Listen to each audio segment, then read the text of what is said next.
Good evening, കൂട്ടുകാരെ. നമ്മൾ മാത്സിന്റെ revision ചെയ്തുകൊണ്ടിരിക്കുകയായിരുന്നു. 4 question നമ്മൾ ഓൾറെഡി ചെയ്ത വീഡിയോ ഇട്ടിട്ടുണ്ട്. അപ്പോൾ അഞ്ചാമത്തെ ക്വസ്റ്റ്യനിലോട്ട് പോവാം. Okay. The sum of the first and 17th term തന്നിട്ടുണ്ട്. ഒരു എപിയുടെ ഫസ്റ്റും 17th ടേമും കൂടിയുള്ള സം തന്നിട്ടുണ്ട്. ഫസ്റ്റ് ആൻഡ് 18th ടേമിൻ്റെ സമ്മും തന്നിട്ടുണ്ട്. അങ്ങനെയാണെങ്കിൽ നമ്മുടെ 3 ക്വസ്റ്റ്യൻ ആയിട്ട് ചോദിച്ചിട്ടുണ്ട്. ഫസ്റ്റ് ക്വസ്റ്റ്യൻ എന്ന് പറയുന്നത് കോമൺ ഡിഫറൻസ് കണ്ടുപിടിക്കാനാണ്. അപ്പോൾ നമുക്ക് ആകെ തന്നിട്ടുള്ളതെന്ന് പറഞ്ഞാൽ first term plus 17th term, അതിൻ്റെ സം എന്ന് പറയുന്നത് 14 തന്നിട്ടുണ്ട്. First term a plus 17th ടേമിനെ നമുക്ക് എ പ്ലസ് 16d എന്ന് എഴുതാം. 40 കിട്ടും. A plus a 2a plus 16d equal to 40. ഈ ഇക്വേഷൻ നമ്പർ 1 എന്ന് കൊടുക്കാം. ഇതിനെ ഒന്നുകൂടെ നമുക്ക് ചെറുതാക്കുകയാണെങ്കിൽ A plus 8d equal to 20 എന്ന് കിട്ടും. അത് ഇക്വേഷൻ നമ്പർ 2 എന്ന് കിടക്കട്ടെ. അതായത് ഇതിനെ 2 വെച്ച് ഡിവൈഡ് ചെയ്താൽ ഈ ഇക്വേഷൻ നമ്പർ 1നെ 2 വെച്ച് ഡിവൈഡ് ചെയ്യുമ്പോൾ നമുക്ക് a plus 8d plus 8d equal to 20 എന്ന് കിട്ടും. ഇനി അടുത്ത പറഞ്ഞിരിക്കുന്നത് ഫസ്റ്റ് ആൻഡ് 18th ടേം ആണ്. First term plus 18th term, അതെന്ന് പറയുന്നത് 43 ആണെന്ന് പറഞ്ഞിട്ടുണ്ട്. അപ്പം A plus 17d equal to 43 ആണല്ലോ. ഇത് ആഡ് ചെയ്യുമ്പോൾ 2a plus 17d equal to 43. ഇത് ഇക്വേഷൻ നമ്പർ 3 ഇടാം. നമുക്ക് ഇക്വേഷൻ 1ഉം കിട്ടാം 3യും കിട്ടി. അപ്പോൾ 2aയിലാണ് നമുക്ക് 2 ഇക്വേഷനും കിട്ടിയിട്ടുള്ളത്. അപ്പോൾ നമുക്ക് ഇക്വേഷൻ നമ്പർ 3യിൽ നിന്ന് ഇക്വേഷൻ നമ്പർ 1 മൈനസ് ചെയ്യാം. ഇക്വേഷൻ നമ്പർ 1 ഇങ്ങോട്ട് എടുത്ത് എഴുതുവാണേ. ഈക്വൽ ടു 40 ആണല്ലോ. ഇതല്ലേ ഇക്വേഷൻ നമ്പർ 1. ഇത് നമുക്ക് സോൾവ് ചെയ്യുമ്പം 3യിൽ നിന്ന് 1 മൈനസ് ചെയ്യാം. 2aയിൽ നിന്ന് 2a പോയ 0, 17dയിൽ നിന്ന് 16d പോയ d ഈക്വൽ ടു 3. അതായത് നമ്മുടെ ഫസ്റ്റ് ക്വസ്റ്റ്യൻ ചോദിച്ചിരിക്കുന്നത് കോമൺ ഡിഫറൻസാണ്. ആ ഫസ്റ്റ് ക്വസ്റ്റ്യൻ്റെ ആൻസർ നമുക്ക് എന്ത് കിട്ടി? 3 എന്ന് കിട്ടി. കോമൺ ഡിഫറൻസ് ആണ് നമുക്കിവിടെ 3 എന്ന് കിട്ടിയത്. ഈ ഇക്വേഷൻ സോൾവ് ചെയ്യുമ്പോൾ നമുക്ക് common difference d equal to 3 എന്ന് പറഞ്ഞു കിട്ടും. ഓക്കെ, ക്ലിയർ ആയല്ലോ. ഇനി സെക്കൻഡ് ക്വസ്റ്റ്യൻ ബി എന്ന് പറയുന്നത് what is the sum of it 7th term and 11th term. അതായത് 7th ടേം എന്ന് പറയുമ്പോൾ നമുക്ക് എന്ത് എഴുതാം? എ പ്ലസ് 6d എന്ന് എഴുതാമല്ലോ. പ്ലസ് 11th ടേം എന്ന് പറയുമ്പം എ പ്ലസ് 10d എന്ന് എഴുതാം അല്ലേ. ഇത് നമ്മൾ ആഡ് ചെയ്യുമ്പം A plus a 2a plus 6d 10d 16d. അതായത് 2a plus 16d 2a plus 16d നമുക്ക് എത്ര കിട്ടിയിട്ടുണ്ട്? 40. അപ്പോൾ എന്ത് വന്നു? 40. അതായത് 7th ടേമും 11th ടേമും കൂടെ ഉള്ള സമ്മാണ് ചോദിച്ചിരിക്കുന്നത്. അത് നമുക്ക് എന്ത് കിട്ടി? 40 കിട്ടി. ക്ലിയർ ആയല്ലോ. ഇനി നമുക്ക് സി 9th ടേം ചോദിച്ചിട്ടുണ്ട്. 9th ടേം എന്ന് പറയുമ്പം എ പ്ലസ് 8d അതല്ലേ നമുക്ക് കണ്ടുപിടിക്കേണ്ടത്.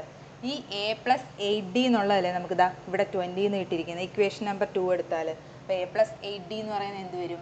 20. അതായത് 9th ടേം എന്ന് പറയുന്നത് എത്ര കിട്ടി? 20. ഓക്കെ, ക്ലിയർ ആയല്ലോ. 3 ക്വസ്റ്റ്യൻ നമുക്ക് ആദ്യം അവരൊരു ക്ലൂ തന്നിട്ടുണ്ട്. അതിൽ നിന്ന് നമ്മൾ ഡി കണ്ടുപിടിച്ചു, കോമൺ ഡിഫറൻസ് കണ്ടുപിടിച്ചു. അതാണ് നമ്മുടെ ഫസ്റ്റ് ക്വസ്റ്റ്യൻ. സെക്കൻഡ് ക്വസ്റ്റ്യൻ ചോദിച്ചിരിക്കുന്നത് 7th ടേമും 11th ടേമും തമ്മിലുള്ള സം, അത് നമുക്ക് 40 കിട്ടി. മൂന്നാമത്തെ ക്വസ്റ്റ്യൻ 9th ടേം കണ്ടുപിടിക്കാനാണ്, അത് നമുക്ക് 20 കിട്ടി. ക്ലിയർ ആയല്ലോ. അടുത്ത ക്വസ്റ്റ്യനിലോട്ട് പോകാം. അടുത്ത ക്വസ്റ്റ്യൻ നോക്കാം. In the figure chords A B and C D meet at P. പിയിൽ എ ബിയും സി ഡിയും മീറ്റ് ചെയ്യുന്നുണ്ട്.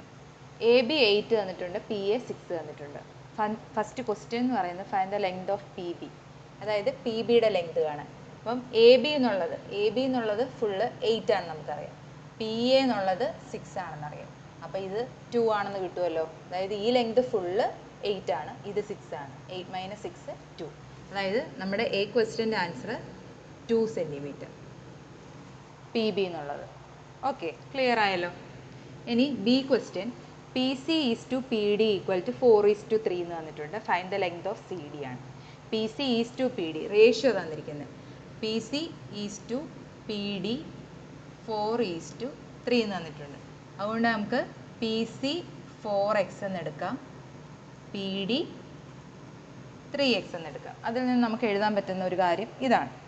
ഇനി നമ്മുടെ ഇക്വേഷൻ നമുക്കറിയാം P A into P B equal to P C into P D ആണല്ലോ. P A into P B equal to P C into P D.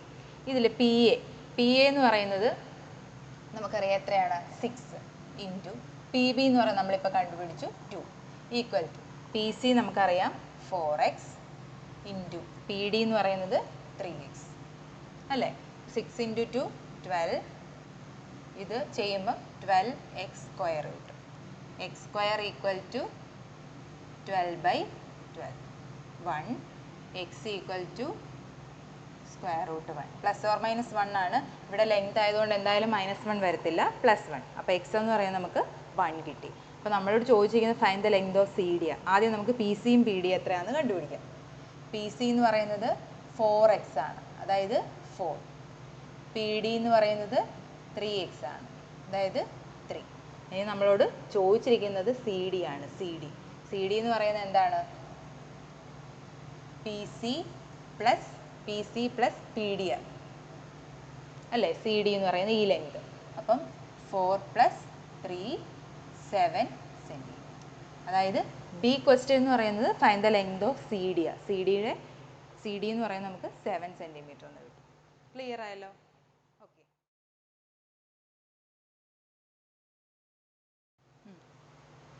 അപ്പോൾ നമുക്ക് അടുത്ത ക്വസ്റ്റ്യൻ നോക്കാം. 2 ബോക്സ് ഉണ്ട്, അതിനകത്ത് കുറച്ച് സ്ലിപ്പ് ഇട്ടിട്ടുണ്ട്.